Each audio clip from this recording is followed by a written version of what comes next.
경제는 좋아진다고 하는데 국민 피부에 와닿는 최강 경제는 아직도 밑바닥입니다.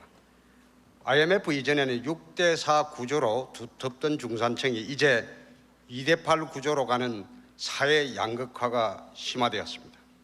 가진 자는 더 가지게 되고 사회적 약자는 더 어려워지는 한국 경제의 파행적 구조 때문에 경제가 좋아진다고 하는데도 우리의 체감지수는 더욱더 떨어지고 있습니다.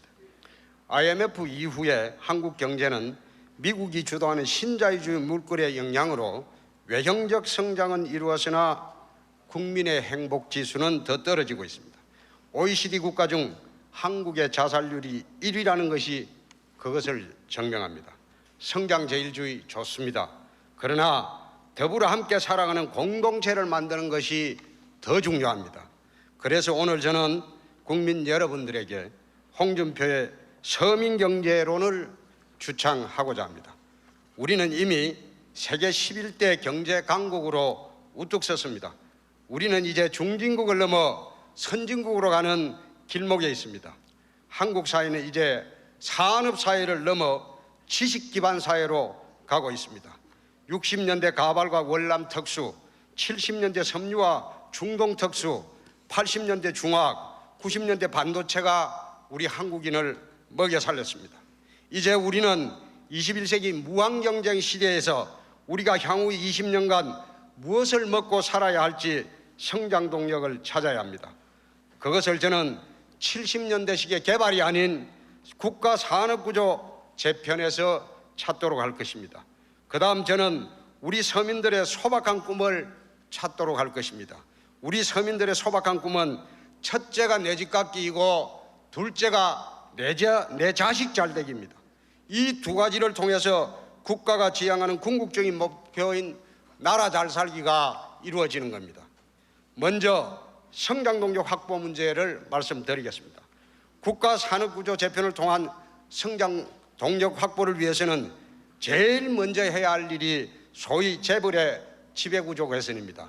최근 모 재벌 총수의 폭력사건 행태에서도 명백히 나타났듯이 지분율이 3, 4%도 되지도 않는 재벌 총수가 상호출자를 통해서 수십 개의 기업군을 거느리고 황제격 경영을 하는 이런 세태는 이제 지양이 되어야 합니다.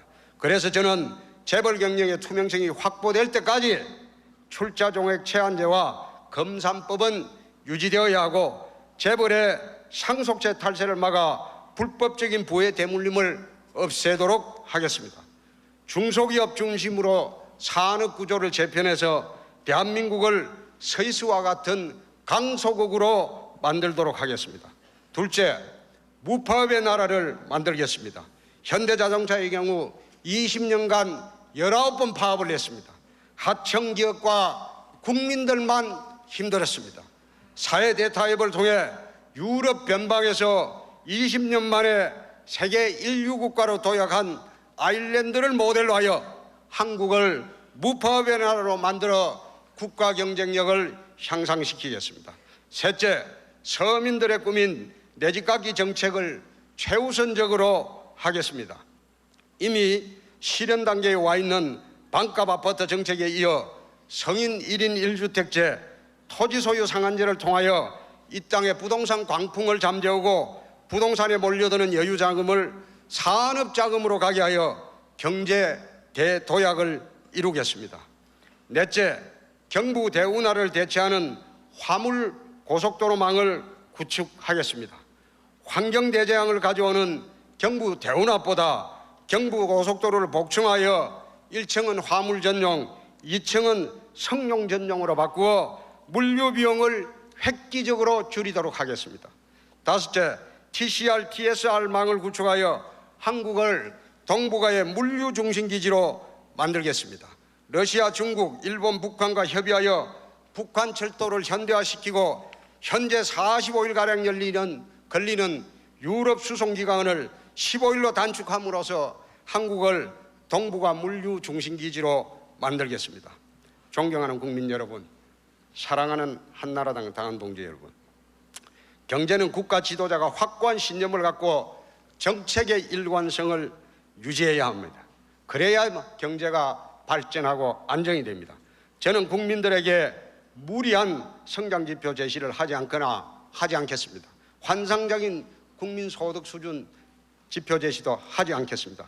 박정희 시대 경제는 김학렬 남덕우라는 경제 전문가가 있었고 전두환 시대에도 김재익이라는 걸출한 경제 전문가가 있었습니다.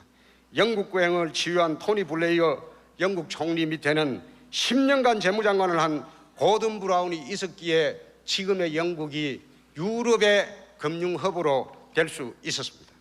제가 만일 국가 경영자가 된다면 경제 부분만큼은 검증된 경제 전문가를 내세워 제 임기 내내 정책의 일관성을 갖고 서민 경제를 활성화시켜 민생을 살리고 부자나라 부자국민 꼭 만들도록 하겠습니다. 정치인에게 언제나 제일 중요한 것은 국민의 의사, 국민의 뜻이 제일 중요하다 이렇게 생각을 합니다. 여러 가지 선거에 관한 전략적인 문제 이런 것들이 많이 언론에서 나옵니다만 대통령 선거라는 것은 국가 발전과 국민의 행복, 사회의 미래를 위해서 대통령이 되고자 하는 정치인들이 자기의 비전, 자기의 정책을 들고 국민 앞에 나와서 국민과 대화해서 국민의 마음을 얻기 위해서 경쟁하는 그런 무대라고 생각을 합니다. 저는 대한민국이 이런 선진통상국가, 사회투자국가, 평화선도국가로서 이 비전을 확고히 하고 국민의 뜻을 모아서 나갈 수만 있다면 지금까지 지난 30-40년간 거둔 성공보다 훨씬 더 큰 성공이 우리 앞에 놓여 있고 우리 국민에게는 그럴 역량이 있다. 그래서 확신하고 있고 그런 저의 확신과 이런 확신을 실현할 수 있는 정책 수단에 대해서 앞으로 쭉 말씀을 드리도록 하겠습니다. 제가 이렇게 세 가지 비전을 말씀드렸습니다만 중심되는 아이디어는 이제 사람에 관한 것입니다.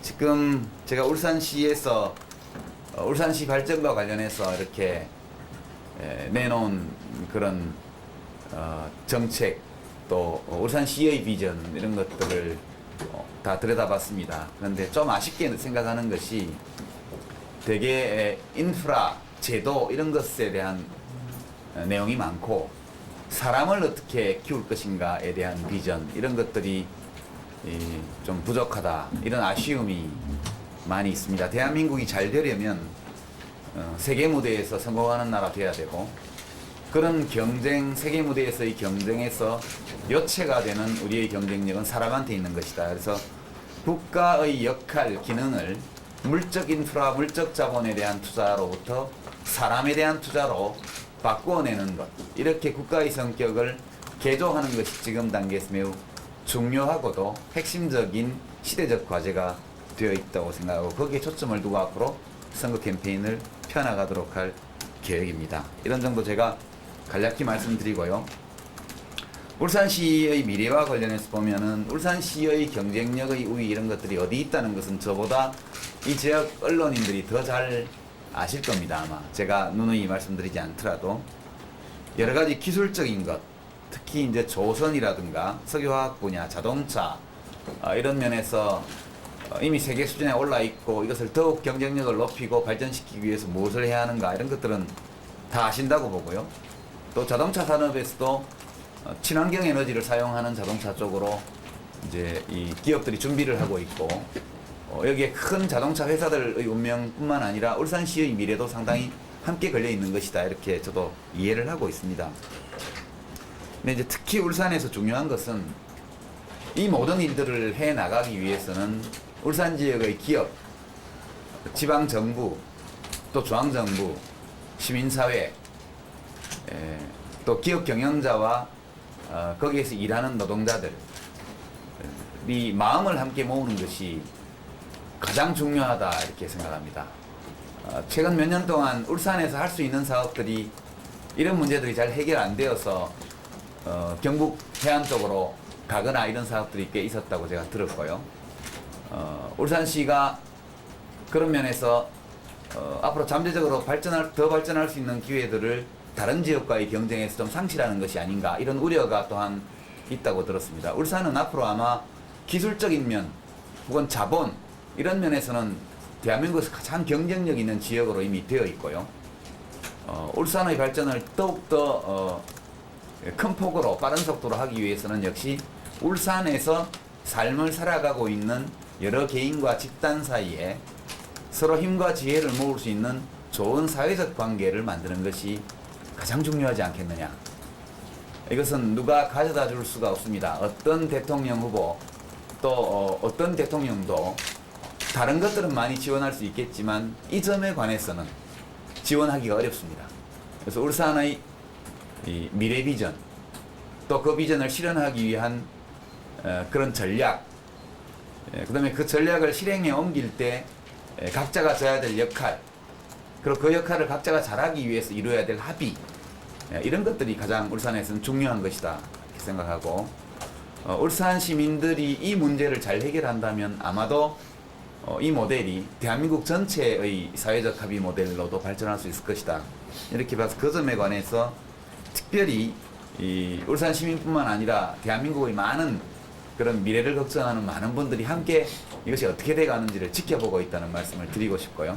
제가 정치인으로서 대통령 후보로서 또 앞으로 대통령에 혹시 당선되게 되면 대통령으로서도 깊은 관심을 가지고 이런 것들이 잘 이루어질 수 있도록 그렇게 힘을 보태겠다 이런 말씀을 드립니다.